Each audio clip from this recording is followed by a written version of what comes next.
Welcome, everybody, to an edition of the 2023 version of the Passball Show 30 to 1 MLB Countdown Previews. If you're not so familiar with how this works, I've been doing this for the past 12 years. I play around with the over-unders that are put out there from Las Vegas prior to the beginning of a given season. And then I say, hey, where do I think they're right? Where do I think they're wrong? Where do I have a little more belief or less belief in when it comes to the experts and the gamblers? And then I compile a winning total for each of the 30 MLB teams. And then I total them up, who has the most, who has the least. And then I rank them from 30 to 1, 30 being the team with the least amount of wins, and 1 with the team with the most amount of wins. The team I'm talking about today is a team that was in the World Series last year, and that's the Philadelphia Phillies, a team that has been in the World Series in the years of 1915, 1950. 30 years later, in 1980, they won the World Series. They were back in 1983, losing to the Orioles. In 1993, they lost to the Blue Jays. They won the World Series in 2008, lost the World Series in 2009 to the Yankees, and of course, most recently in 2022, dropped the tough series to the World Series champion Houston Astros. This is a team that's been, its inception was the year of 1883, when they were known as the Philadelphia Quakers. They've been known as the Phillies since 1890, and actually went from the years of 1883 to 1980 of 97 years before finally winning their first World Series championship in 1980. To me, I think they stole the offseason by signing Trey Turner. I think there are few players out there in regards to free agency or that could have been traded for this past offseason that are more dynamic and more set to take off this year with the change of the stolen base rules, with pitchers holding runners on first base. You can only make 2 throws over. Trey Turner's going to have a field day. I could see him stealing 60 bases easy this year. We'll see how it ends up working out. If you're a fantasy baseball fan, you may not be as intrigued to want to take Trey Turner as your first pick in the first round. I'd lean towards it. Now, what I have down on the Phillies is that their best overall player, Bryce Harper, isn't going to be able to play probably till around midseason, and that's hopeful. He had Tommy John surgery.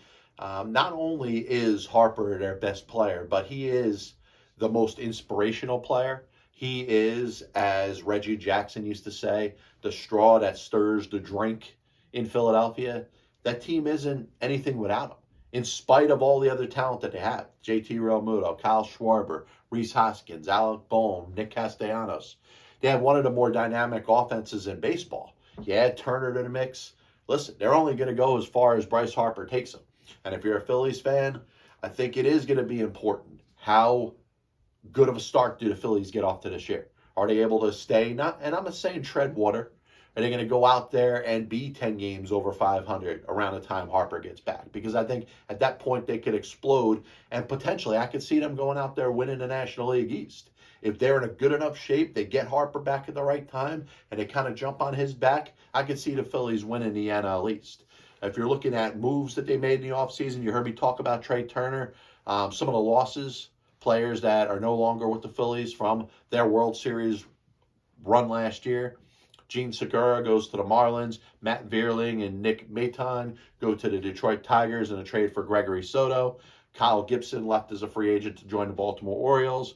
Brad Hand is no longer with the team. Noah Syndergaard left to join the Dodgers. David Robertson left to join the Mets. Speaking of the Mets, they brought in Taijuan Walker, who I think was a very good signing for the Phillies. I think the key with him is to stay healthy. He's got amazing stuff. He's got an electric arm. He's got the ability to pitch into the 7th inning every time he grabs the baseball. And I think this is a big pickup for the Phillies. The question's going to be, is he going to be able to stay healthy? He stayed healthy for the past 2 seasons with the New York Mets. He looked very good. I think you could certainly pencil him in to be their number 3 starter. Soto, who I just mentioned, the left-hand pitcher from the Tigers, has a chance to close. But you add him and Craig Kimbrell and Matt Strahm, and you really do have a good foundation. This is probably the best Phillies bullpen that we've seen in a handful of seasons. Sir Anthony Dominguez will probably be the closer. Maybe you want to use Kimbrell just because of his familiarity with the position. It's up to the Phillies with how they want this to work out. But the key is their bullpen is much stronger than it's been in past seasons. I like their bullpen this year better than I liked their bullpen last year. Jose Alvarado, the flame-throwing left-hander, as long as he's throwing strikes, there are few people in baseball, whether they're right-handed or left-hand batters, that could even hit them. So I love the Phillies bullpen. I like the fact that they add Walker to slide after Wheeler and Nola in their rotation. Their number 4 starter, Ranger Suarez, who just very quietly goes out there and produces. He's not going to get any fanfare. I don't know if an all-star team is in his future. Maybe. Rob Thompson's going to have a chance as the manager this year to pick the reserves when it comes to the all-star team. But, when they're filling out their rotation, you're probably going to go to guys like Bailey Falter or Christopher Sanchez.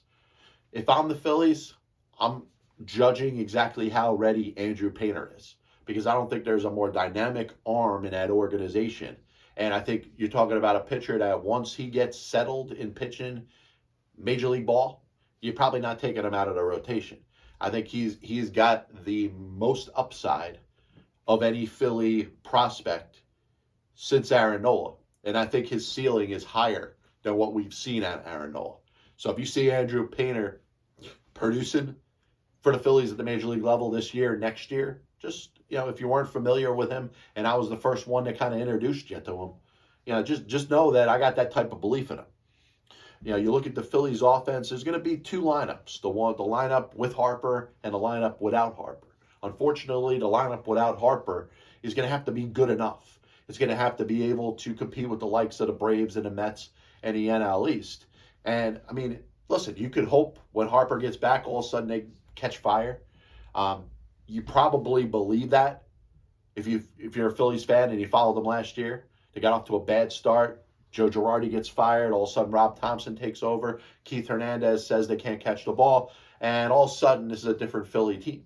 Can they play at that pace like they did in the second half of last season, obviously carrying it over into the postseason, beating the Cardinals and the Padres and the Braves to get to the World Series?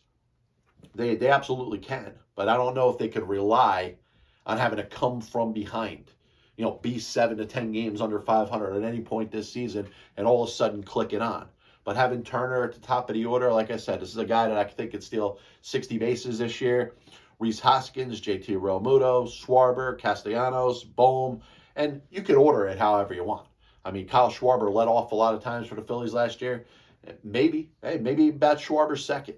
What do you do with Hoskins? Is Hoskins really helpful down in the bottom of the order? Maybe his best position is second. It's all for Rob Thompson and the analytics department of the Philadelphia Phillies to figure out.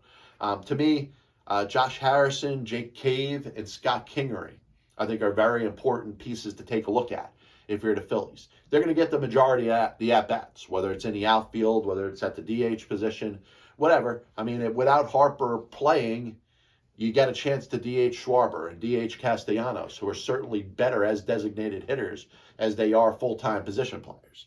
So you got Brandon Marsh playing center, Bryson Stott at second base, a little bit of Edmundo Sosa, maybe a little bit of Kobe Clemens, who I think also came over in the trade with the Detroit Tigers.